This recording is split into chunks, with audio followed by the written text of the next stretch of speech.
नमस्कार। भाषा ज्ञान पर आधारित हमारे चैनल हिंदी जगत में एक बार फिर आपका स्वागत है। हमारा आज का वीडियो कक्षा 12वीं की पुस्तक वितान में संकलित मनोहर श्याम जोशी जी द्वारा रचित पाठ सिल्वर वेडिंग पर आधारित है। इस वीडियो के अंतर्गत हम लेखक परिचय, पाठ के सारांश, पाठ्य पुस्तक के प्रश्नोत्तर एवं अन्य महत्वपूर्ण प्रश्नों पर चर्चा करेंगे। तो आइए प्रारंभ करते हैं लेखक परिचय से। लेखक हैं मनोहर श्याम जोशी जी, जिनका जन्म सन 1935 में कुमाऊं में हुआ था। इनकी शिक्षा के विषय में बात करें तो लखनऊ विश्वविद्यालय से इन्होंने स्नातक किया है। दिनमान पत्रिका में सहायक संपादक के तौर पर तथा साप्ताहिक हिंदुस्तान में संपादक के तौर पर इन्होंने कार्य किया है।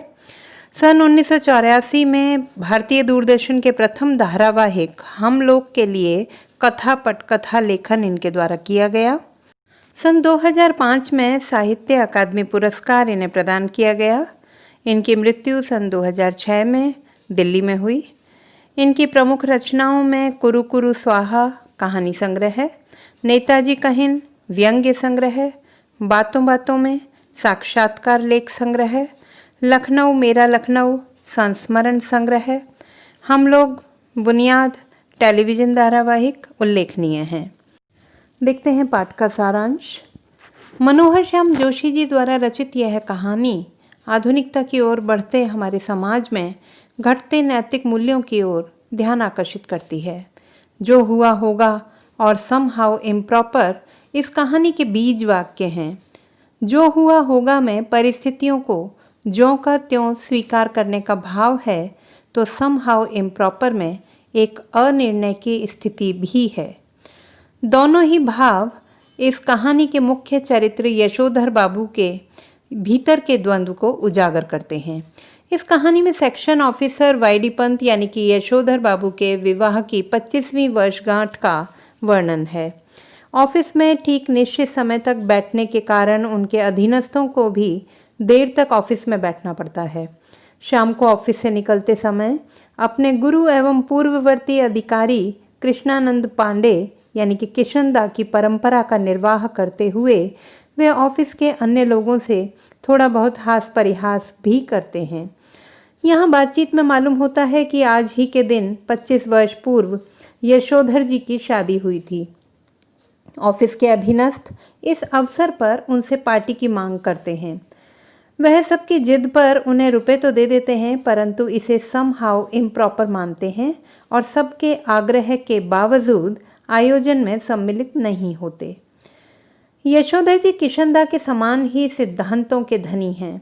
ऑफिस के बाद वे प्रतिदिन बिरला मंदिर जाते हैं। वहाँ प्रवचन और ध्यान के बाद साग सब्जी खरीदने पहाड़गंज निकल जाते हैं। इसी समय लोगों से मिलना जुलना कर रात 8 बजे तक घर पहुंचते हैं।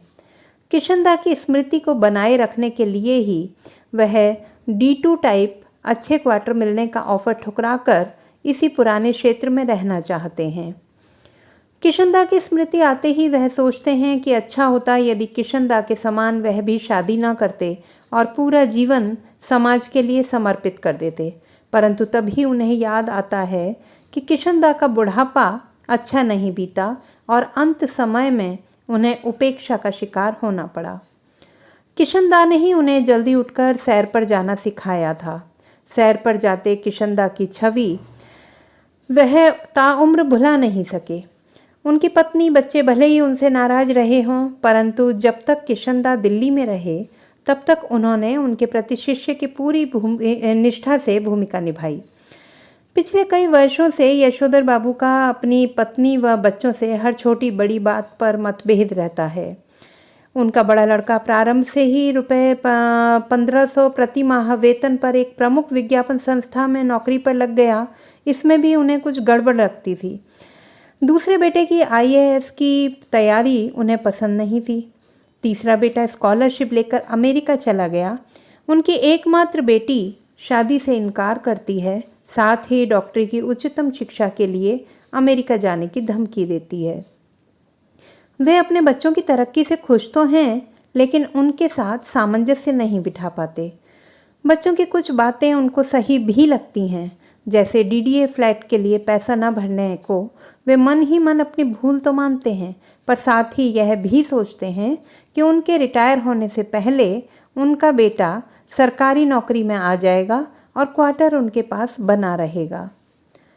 यशोधर बाबू की पत्नी भी संस्कारों से आधुनिक नहीं है।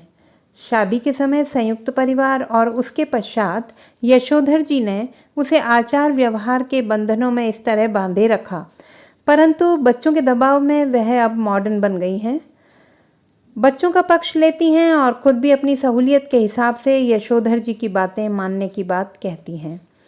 यशोधर बाबू खुशी व गम के हर मौके पर रिश्तेदारों के यहाँ जाना जरूरी मानते हैं और चाहते हैं कि बच्चे भी पारिवारिकता के प्रति उत्साही हों, परंतु उनके पत्नी व बच्चों का विचार है कि बिखरे हुए संयुक्त परिवार के प्रति यशोधर बाबू का एक तरफा लगाव आर्थिक दृष्टि से सर्वथा मूर्खतापूर्ण है। यशोधर बाबू का परंपरागत रूप उनकी पत्नी को पसंद नहीं है। वहीं यशोधर बाबू पत्नी का बगैर बाहों का ब्लाउज़ पहनना, रसोई से बाहर दाल भात खाना, ऊंची हील वाली सैंडल पहनना आदि सब चीज़ें उन्हें समहाउ इम्प्रॉपर लगती हैं। यशोधर जी चाहते हैं कि समाज उन्हें सम्मानित बुजुर्ग माने, उनके बच्चे उनका आदर करें, उनसे बिना पूछे कुछ ना करें, यहाँ तक कि अपना वेतन भी लाकर उनके हाथ में दें और उन्हें घर की समस्त जिम्मेदारियों से मुक्त कर दें। आज जब यशोधर जी घर लौटे तो घर का नज़ारा बाहर से ही कुछ और ही था। घर रंगीन कागज़ के झालरों, गुब्बारों और रंग बिरंगी रोशनी से सजा हुआ था और लोगों का आवागमन नज़र आ रहा था। क्वार्टर के बाहर कार, स्कूटर, मोटरसाइकिल आदि खड़ी थी। उन्होंने आधुनिक वेशभूषा और सज्जा में अपनी पत्नी और बेटी को मेहमानों को विदा करते देखा। उन्हें यह सब समहाउ इम्प्रॉपर मालूम होता है। घर पहुंचने पर उन्होंने देखा कि उनके विवाह की 25वीं वर्षगांठ पर केक, 4 तरह की मिठाई, नमकीन, फल, कोल्ड ड्रिंक्स, चाय, विस्की आदि का पूरा इंतज़ाम था। उन्हें यह सब समहाउ इम्प्रॉपर लगता है। उन्हें यह भी मलाल है कि सुबह ऑफिस जाते समय किसी ने भी इस आयोजन की कोई चर्चा उनसे नहीं की थी। पुत्र भूषण के मित्रों, सहयोगियों से मिलते हुए उन्होंने यह दिखाने का प्रयास किया कि भले ही वह संस्कारी कुमाऊनी हैं, फिर भी विलायती रीति रिवाज से अच्छी तरह परिचित हैं। बच्चों के आग्रह पर उन्होंने केक तो काटा, परंतु खाया नहीं। संध्या का बहाना करके वे वहाँ से हट गए। आज पूजा में उन्होंने अन्य दिनों से ज़्यादा देर लगाई ताकि ज़्यादातर मेहमान उठकर चले जाएं, और अंत में पत्नी के झिड़कने पर वे पूजा से उठकर गमछा पहने हुए ही बाहर आ गए, जो उनकी बेटी को अच्छा नहीं लगा। बेटा भूषण उन्हें ऊनी ड्रेसिंग गाउन तोहफे में देता हुआ कहता है कि आप जब सवेरे दूध लेने जाते हैं तो फटा पुलोवर पहनकर चले जाते हैं, जो बहुत बुरा लगता है। यह मैं आपके लिए लाया हूँ। बच्चों के आग्रह पर वे गाउन पहन तो लेते हैं, किंतु इस समय उनकी आंखें नम हो जाती हैं। संभवतः उनको भूषण की यह बात चुभ गई है कि इसे पहनकर दूध लेने जाया करें, जबकि कहना चाहिए था कि दूध मैं ले आया करूँगा, या फिर वे गाउन पहनकर स्वयं को किशंदा अनुभव कर रहे हैं। अब बात करते हैं पाठ्य पुस्तक में संकलित प्रश्नोत्तरों की। प्रश्न 1, यशोधर बाबू की पत्नी समय के साथ ढल सकने में सफल होती है, लेकिन यशोधर बाबू असफल रहते हैं, ऐसा क्यों? उत्तर, बचपन में ही माता पिता के देहांत के पश्चात यशोधर बाबू का पालन पोषण इनकी विधवा बुआ ने किया। मैट्रिक होने के बाद किशंदा जैसे कुंवारे व्यक्ति के साथ रहना पड़ा। इस तरह परिवार विहीन लोगों के साथ उनकी पुरानी परंपरावादी सोच के साथ पले बड़े यशोधर बाबू पर इसका गहरा प्रभाव पड़ना स्वाभाविक था। वे समय के साथ इन विचारों को बदलने में स्वयं को असफल पाते हैं। दूसरी तरफ उनकी पत्नी पुराने संस्कारों की होने के बावजूद मातृत्व प्रेम के कारण अपनी संतानों का पक्ष लेती हैं और उन्हीं के अनुसार अपने आचार विचार को बदल लेती हैं। प्रश्न 2, पाठ में जो हुआ होगा वाक्य की आप कितनी अर्थ छवियाँ खोज सकते हैं या सकती हैं? उत्तर, पाठ में जो हुआ होगा वाक्य की कई अर्थ छवियां देखी जा सकती हैं। जैसे यह वाक्य पाठ में पहली बार तब आया जब यशोधर किशनदा के किसी जाति भाई से उनकी मृत्यु का कारण पूछते हैं और उत्तर में वह कहता है कि जो हुआ होगा। कहने का तात्पर्य यह है कि निसंतान किशनदा के संबंध में सभी लोग इतने उदासीन थे कि किसी ने उनकी मृत्यु का कारण जानने की भी ज़रूरत नहीं समझी। दूसरा अर्थ यह भी निकाला जा सकता है कि विवाह एक आवश्यक संस्कार है और बाल बच्चों से वृद्धावस्था की सुरक्षा का बोध बना रहता है। यदि किशनदा का अपना परिवार होता तो वह उनकी मृत्यु के प्रति इतने उदासीन नहीं होते। पाठ में इस वाक्य का उपयोग किशनदा अपनों से मिली उपेक्षा के लिए स्वयं भी करते रहे हैं। जैसे भाव सभी जन इसी जो हुआ होगा से मरते हैं, गृहस्थ हो, ब्रह्मचारी हो, अमीर हो, गरीब हो, मरते जो हुआ होगा से ही हैं। पाठ के अंत में बच्चों से मिली उपेक्षा और व्यंग्योक्ति के कारण यशोधर बाबू सोचते हैं कि सचमुच किशनदा की मौत जो हुआ होगा अर्थात उपेक्षा से ही हुई होगी। प्रश्न 3, समहाउ इम्प्रॉपर वाक्यांश का प्रयोग यशोधर बाबू लगभग हर वाक्य के प्रारंभ में तकिया कलाम की तरह करते हैं। इस वाक्यांश का उनके व्यक्तित्व और कहानी के कथ्य से क्या संबंध बनता है? उत्तर, यशोधर बाबू समहाउ इम्प्रॉपर वाक्यांश का प्रयोग तकिया कलाम की तरह करते हैं। पाठ में इसका प्रयोग अनेक बार हुआ है। यह वाक्यांश अपूर्णता का द्योतक है। वे पुरानी पीढ़ी के हैं और नए परिवेश में उन्हें जो भी कमियां नज़र आती हैं वे उसके साथ तालमेल नहीं बिठा पाते। यह वाक्य उनके असंतुलन और असहज व्यक्तित्व को अर्थ प्रदान करता है। जहाँ तक कहानी के कथ्य का प्रश्न है, यह वाक्यांश कहानी की मूल चेतना से गहरा जुड़ा हुआ है। पुरानी पीढ़ी हर नई प्रणाली और नए बदलाव को अनुचित मानती है। इस नकारवाद के कारण उन्हें अपने बच्चों, पत्नी और अन्य परिजनों से उपेक्षा मिलने लगती है। वास्तव में समहाउ इम्प्रॉपर शब्द कहीं न कहीं प्रश्न चिन्ह बनकर खड़ा हो जाता है। लेखक के अनुसार नित्य बदलती दुनिया में ससम्मान जीने के लिए नए परिवर्तनों को स्वीकार करना आवश्यक है। प्रश्न 4, वर्तमान समय में परिवार की संरचना स्वरूप से जुड़े आपके अनुभव इस कहानी से कहाँ तक सामंजस्य बिठा पाते हैं? उत्तर, कहानी में दर्शाया गया एकल परिवार का स्वरूप एवं संरचना आज लगभग हर परिवार में पाई जाती है। संयुक्त परिवार प्रथा समाप्त हो रही है। पुरानी पीढ़ी की बातों या सलाहों को नई पीढ़ी एक सिरे से नकार देती है। पुरानी पीढ़ी जहां परंपराओं के निर्वाह पर बल देती है तो वहीं युवा वर्ग कुछ नया करने में विश्वास रखते हैं। मध्यम वर्गीय पिता यशोधर बाबू की तरह विवश किसी भी विषय पर अपना निर्णय नहीं दे सकता। वहीं माताएं बच्चों के समर्थन में खड़ी नजर आती हैं। वर्तमान पीढ़ी सिर से पैर तक आधुनिकता के रंग में रंगी हुई नजर आती है। यह कहानी आज हर घर की कहानी प्रतीत होती है। प्रश्न 5, निम्नलिखित में से किसे आप कहानी की मूल संवेदना कहेंगे या कहेंगी और क्यों? क, हाशिए पर धकेले जाते मानवीय मूल्य। ख, पीढ़ी का अंतराल। ग, पाश्चात्य संस्कृति का प्रभाव। उत्तर, सिल्वर वेडिंग कहानी में मानवीय मूल्यों, भाईचारा, रिश्तेदारी, बुजुर्गों का सम्मान आदि को हाशिए पर दिखाया गया है। यशोधर बाबू के बच्चे और पत्नी मानवीय मूल्यों का खुलकर विरोध करते हैं। पाश्चात्य संस्कृति के प्रभाववश उनके बच्चे तो बच्चे, पत्नी भी बुढ़ापे में आधुनिका बनना चाहती है। वे सिल्वर वेडिंग जैसे अभारतीय उत्सव को मनाने में गर्व का अनुभव करते हैं और अपने पिता को भी आधुनिक ढंग में ढला हुआ देखना चाहते हैं। इस कहानी में पीढ़ी का अंतराल भी स्पष्ट रूप से प्रकट हुआ है।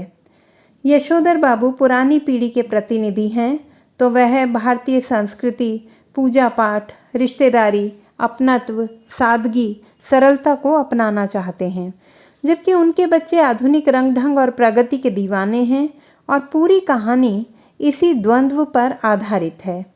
ऑफिस में भी यशोधर जी द्वारा अपनाए गए पुराने ढर्रे के कारण उनके अधीनस्थ नए कर्मचारी उनकी उपेक्षा करते हैं।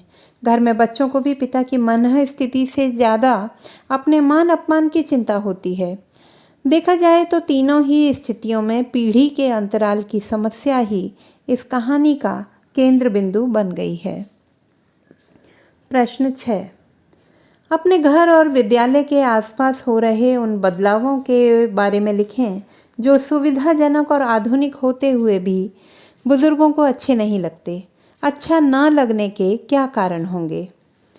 हमारे घर और विद्यालय के आसपास अनेक बदलाव हो रहे हैं जिन्हें बुजुर्गों द्वारा पसंद नहीं किया जाता, जैसे अत्याधुनिक संसाधनों का प्रयोग, जैसे कि टेलीफोन, फ्रिज, मोबाइल, इंटरनेट आदि का प्रयोग। हालांकि ये सुविधाजनक है, परंतु बुजुर्गों को यह उचित प्रतीत नहीं होते। उनके हिसाब से जहां फ्रिज के कारण हम बासी भोजन करते हैं, वहीं टीवी और इंटरनेट गलत विचारों को बढ़ावा देने में सहायक बनते हैं।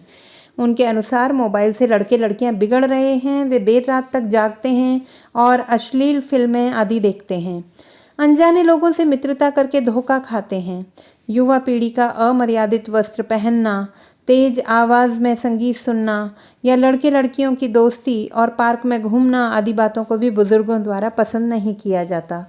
इन सभी परिवर्तनों का वे विरोध करते हैं। उनको लगता है कि यह न केवल हमारी संस्कृति के खिलाफ है, बल्कि स्वास्थ्य की दृष्टि से भी उचित नहीं है। उनके अनुसार हमें अपनी सभ्यता और संस्कृति के अनुसार ही आचरण करना चाहिए। प्रश्न 7। यशोधर बाबू के बारे में आपकी क्या धारणा बनती है? दिए गए 3 कथनों में से आप जिसके समर्थन में हैं, अपने अनुभवों और सोच के आधार पर उसके लिए तर्क दीजिए। क। यशोधर बाबू के विचार पूरी तरह से पुराने हैं और वे सहानुभूति के पात्र नहीं हैं। ख। यशोधर बाबू में एक तरह का द्वंद्व है जिसके कारण नया उन्हें कभी कभी खींचता तो है, पर पुराना छोड़ता नहीं है, इसलिए उन्हें सहानुभूति के साथ देखने की ज़रूरत है। ग। यशोधर बाबू एक आदर्श व्यक्तित्व हैं और नई पीढ़ी द्वारा उनके विचारों को अपनाना ही उचित है। उत्तर। यशोधर बाबू में एक तरह का द्वंद्व है जिसके कारण नया उन्हें कभी कभी खींचता तो है, पर पुराना छोड़ता नहीं, इसीलिए उन्हें सहानुभूति के साथ देखने की ज़रूरत है। मेरी राय में यशोधर बाबू का द्वंद्व स्वाभाविक है। ग्रामीण परिवेश से होने के कारण उनके मन में पुराने के प्रति लगाव है। वहीं दिल्ली में पले बढ़े उनके बच्चे आधुनिक परिवेश से प्रभावित हैं और अपने घर में नयापन चाहते हैं। ये नयापन यशोधर बाबू को कभी कभी आकर्षित तो करता है और वे इनके प्रति मौन सहमति स्वीकृति जताते हुए नजर भी आते हैं।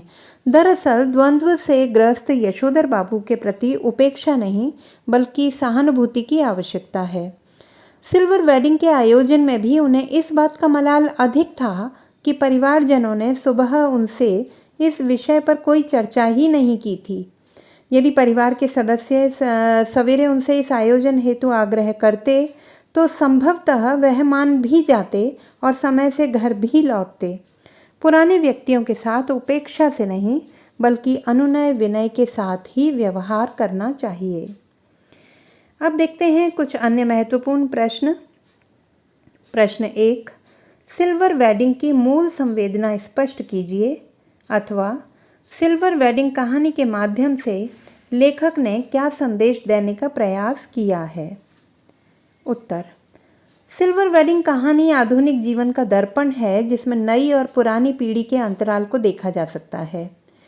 पश्चिमी संस्कृति का अंधानुकरण करती नई पीढ़ी अपनी परंपराओं को दकियानुसी मानकर छोड़ रही है। लेखक दिखाना चाहते हैं कि वर्तमान समय करवट ले रहा है। नई पीढ़ी अपनी जड़ों को छोड़ रही है तो पुरानी पीढ़ी निस्तेज सी हाशिए पर खड़ी लाचार नजर आती है। दोनों ही स्थितियां उचित नहीं हैं। लेखक बिना कुछ कहे नई पीढ़ी को संदेश देना चाहते हैं कि वह अपने पूर्वजों, अपनी संस्कृति, अपनी परंपराओं का सम्मान करें और उन्हें नई चुनौतियों के अनुसार ढालना सीखें। प्रश्न 2। सिल्वर वेडिंग में एक और स्थिति को ज्यों का त्यों स्वीकार कर लेने का भाव है तो दूसरी ओर अनिर्णय की स्थिति भी। कहानी के इस द्वंद्व को स्पष्ट कीजिए। उत्तर। सिल्वर वेडिंग के मुख्य पात्र यशोधर सिद्धांतवादी हैं। उनके विचार नई पीढ़ी के संस्कार और व्यवहार से मेल नहीं खाते। उनके अपने ही परिवार के अन्य सदस्य नवीन जीवन शैली को स्वीकार कर चुके हैं, अतः न चाहते हुए भी इस नए माहौल में जीना उनकी विवशता है। उन्हें पग पग पर अनचाही स्थितियों से गुजरना पड़ता है और इसीलिए वे हमेशा द्वंद्व और अनिर्णय की मनोदशा में संघर्षरत नजर आते हैं। प्रश्न 3। सिल्वर वेडिंग कहानी की मुख्य समस्या क्या है?